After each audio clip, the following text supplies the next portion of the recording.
नमस्कार, मैं प्रकाश कुमार। दोस्तों, एक आदत ऐसी चीज़ है जो जाते जाते जाती है। आपकी भी कोई आदत होगी, वो तुरंत ख़त्म नहीं होने वाली है। वही हाल इस देश की मीडिया का भी है, इस देश की गोदी मीडिया का भी है।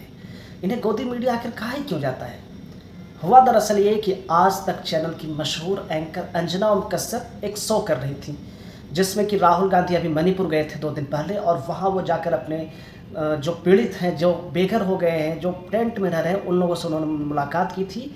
और सबसे बात करने के बाद वहाँ की उन्होंने तस्वीरें शेयर की थी, जिसमें आज तक चैनल ने डिबेट रखी थी शाम की 6 बजे, हल्ला बोल, जो कि अंजना ओम कश्यप रोज करती हैं। उस शो में उन्होंने जो बैंड लाइन रखी थी वह कुछ ये थी कि राहुल दुख बांट रहे हैं या ड्रामा कर रहे हैं।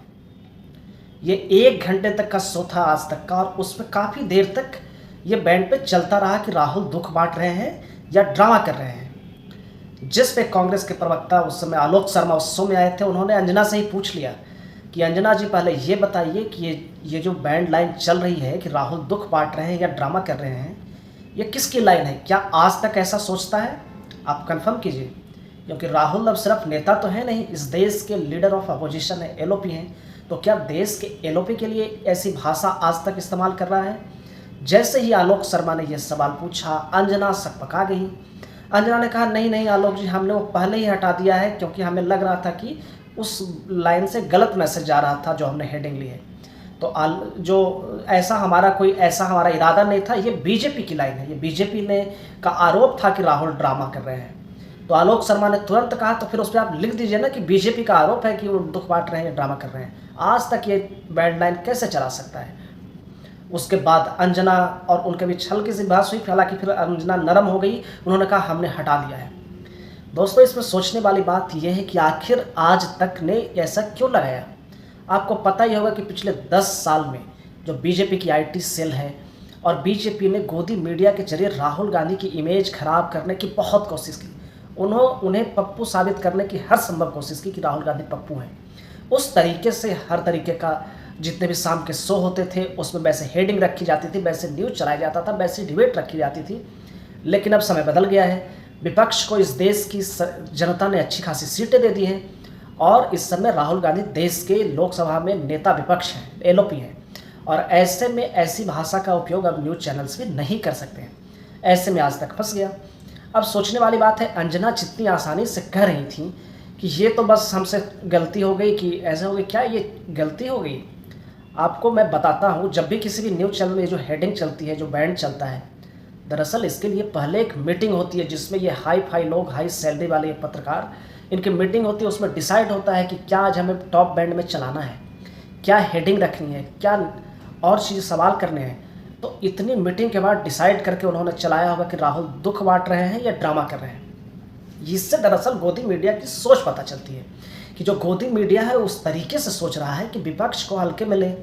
लेकिन अब उसके साथ मजबूरी है, वो गोदी मीडिया अभी तक नहीं समझ पा रहा है कि कांग्रेस को इस देश में इस वक्त 99 सीटें मिली हैं, और उसके गठबंधन के सहयोगियों के साथ 200 से ऊपर सीटें इस बार कांग्रेस गठबंधन को मिला है, इंडिया गठबंधन को। इस बात को समझने में आज तक और बाकी गोदी चैनल्स नाकाम हैं। उन्हें सरकार की वंदना से फुर्सत नहीं मिल रही है। वो 2 तरीके से न्यूज़ चलाते हैं। जैसे जब मोदी जी गुजरात गए, जो मोरबी में हादसा हुआ था, 138 लोगों की मौत हो गई, तो नरेंद्र मोदी गुजरात गए। यही आज तक श्रीनिवासन ने भी ये शेयर किया, जो कि युवा कांग्रेस के नेता हैं। उन्होंने शेयर किया कि उसमें जो शेयर किया उसमें साफ साफ दिख रहा है, आज तक ने हेडिंग लगाई है कि पीएम मोदी दुख बांटने पहुंचे हैं। यानी कि प्रधानमंत्री मोदी कहीं पहुंच रहे हैं तो वो लोगों का दुख बांट रहे हैं, और जब राहुल गांधी कहीं पहुंच जा रहे हैं तो ड्रामा कर रहे हैं। वाह रे पत्रकारिता, वाह। और सबसे ज़रूरी बात है, मणिपुर इस समय सिर्फ राहुल गांधी नहीं, मोदी जी को भी जाना चाहिए था। देश के प्रधानमंत्री हैं, मणिपुर किस स्थिति में है इस समय, ये देखने की बात है। एक ऐसा प्रदेश देश का जहां 70,000 से ज़्यादा लोग अपने घर से बेघर हो चुके हैं। उन्हें अपना घर नहीं है उनके पास, उनके बच्चे कैसे पढ़ाई कर रहे हैं उसकी कोई व्यवस्था नहीं है। वो कब घर लौट पाएंगे, कैसे उनका खाना पीना हो रहा है, कोई उसको देखने वाला नहीं है। उनके लिए कोई सामाजिक सुरक्षा नहीं है, कुछ भी नहीं है, उसकी चिंता किसी को नहीं है। वहाँ अगर कोई नेता पहुँच भी गया उनका दर्द बांटने, तो इसकी तारीफ होनी चाहिए थी कि दिल्ली से कोई नेता मणिपुर पहुँचा है, जो कि उनका दर्द बांट रहा है, उनके दर्द में खड़ा है, उनकी बातें सुन रहा है, उनकी बातें कर रहा है। और टीवी गोदी मीडिया को तो सलीके से ये डिबेट रखना चाहिए था कि इतनी दिक्कतें हैं मणिपुर में, मणिपुर से ग्राउंड रिपोर्ट आनी चाहिए थी। कोई सा चैनल आपको नहीं दिखेगा जो कि मणिपुर से जाकर वहाँ से आपको ग्राउंड रिपोर्ट करके दिखाए कि कितने लोगों से अपने घर छूट गए हैं, लोग कैसे घर से बेघर हो गए हैं, कैसे दाने दाने को मोहताज हैं, कैसे बच्चों की पढ़ाई रुक गई है, कैसे पूरी ज़िंदगी उनकी ख़त्म हो गई है। आप खुद सोचिए, आपसे आपका घर छिन जाए, आप अपने बच्चों के साथ, परिवार के साथ सड़क पे आ जाएं, टेंट में रहने को मजबूर हो जाएं, आपकी ज़िंदगी कैसी होगी? आप एक बार कल्पना करके देखिए।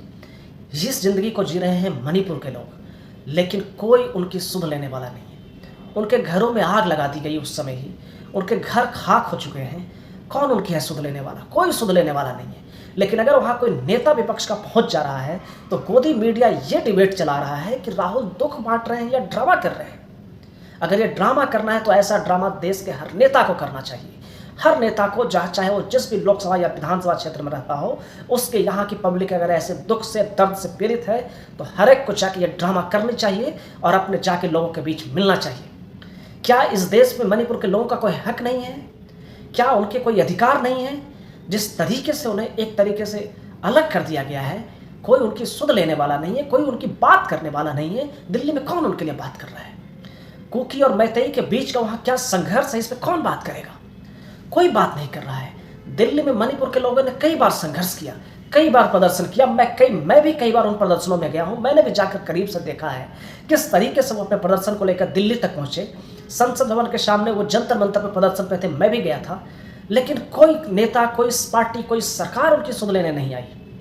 वहाँ के मुख्यमंत्री जो कि 1 साल पहले वहाँ ड्रामा कर रहे थे इस्तीफा देने का, वो क्या कर रहे हैं 1 साल से?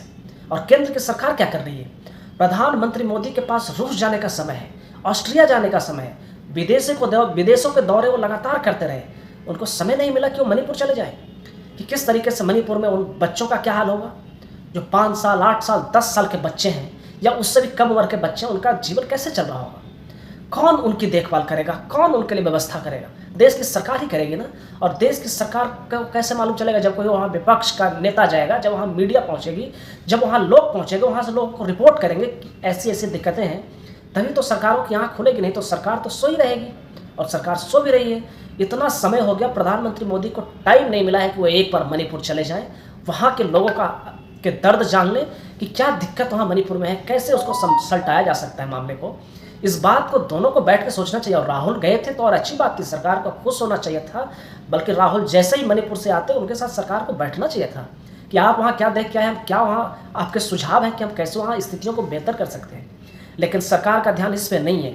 वो इस पर ही ध्यान रखना चाहती है कि किस तरीके से राहुल गांधी की छवि, कैसे उनकी इमेज को ख़त्म किया जाए, कैसे उन्हें बिल्कुल वो कर दिया जाए। लेकिन अब वो दौर शायद निकल गया। इस बात को सरकार को भी समझना चाहिए और इन गोदी एंकरों को भी समझना चाहिए।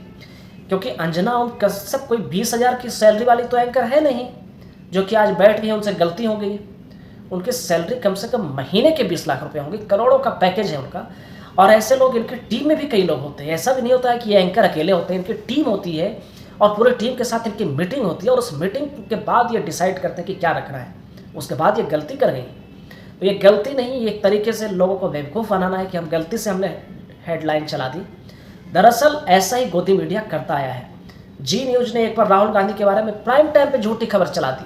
हालांकि उसके बाद उस एंकर के घर पुलिस चली गई थी, जी न्यूज़ ने माफ़ी भी मांगी थी। तो ये गोदी मीडिया करता आया है कि किस तरीके से विपक्ष, खासकर राहुल गांधी की इमेज को ख़त्म कर दिया जाए। और हमेशा प्रधानमंत्री मोदी की चरण वंदना से फुर्सत इस मीडिया को नहीं मिलती है, जो कि इस देश की जनता के लिए भी अच्छी बात नहीं है कि इस देश को ऐसा मीडिया मिला है जो कि सरकार की वंदना करता रहता है। एक अच्छा मीडिया वही है जो सरकार की आलोचना करे, क्योंकि अगर सरकार की आलोचना नहीं होगी तो कैसे सरकार को पता लगेगा कि इस देश में कहाँ कहाँ दिक्कतें हैं।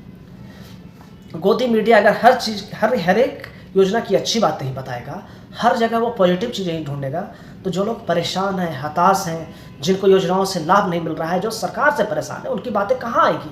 कौन उन्हें रिपोर्ट करेगा और कैसे सरकार इस चीज़ को ठीक करेगी? तो हमेशा गुणगान करना भी ठीक नहीं है। इसलिए राजा के, जो भी इस देश के प्रधानमंत्री है, उनकी आलोचना होनी चाहिए, क्योंकि उनकी आलोचना होगी तभी तो उन्हें भी मालूम चलेगा कि उनसे ये कमियां रह गई। लेकिन उस कमियों की बात करने वाला कोई नहीं है। बड़ा ही दुर्भाग्यपूर्ण है कि इस देश की सबसे बड़ी पार्टी, जो कि दुनिया की सबसे बड़ी पार्टी कहती है खुद को, उसकी IT सेल इस तरीके से चीज़ों को मैनेज कर रही हैं। और गोदी मीडिया उस खूनी खेल में, उसने इस देश के लोकतंत्र का जो खून किया है उसमें शामिल है। गोदी मीडिया के बारे में भी आज के 10 साल बाद, 10 बरस बाद जब भी रिपोर्ट की जाएगी, ये चेहरा नहीं दिखा पाएंगे कि जिस समय देश बदहाल था, मणिपुर जैसा स्टेट जहां 70,000 से ज़्यादा लोग अपने घरों से बेघर हो गए थे, जिनके घर जला दिए गए, उनके लिए उनसे कोई विपक्ष का नेता मिलने गया तो गोदी मीडिया ने हेडलाइन चलाई कि वो दुख बांटने गए हैं या ड्रामा करने गए हैं। बेहद शर्मनाक है। हालांकि अंजना ओम कश्यप को इसका एहसास हो गया, अच्छी बात है, वो आगे से ध्यान रखें, लेकिन इसके लिए आलोक शर्मा का भी शुक्रिया अदा करना पड़ेगा कि उन्होंने बीच शो में इस चीज़ के लिए टोक दिया आज तक को। बाकी आप भी देख ही रहे हैं, आप इस खबर पर क्या सोचते हैं? क्या आज तक ने ऐसी हेडलाइन जानबूझकर लगाई थी? क्या अंजना ओम कश्यप की सीधी गलती इसमें दिख रही है और इस बार ये रंगे हाथ पकड़े गए हैं? इस पर आप क्या सोचते हैं? कमेंट करके जरूर बताइए।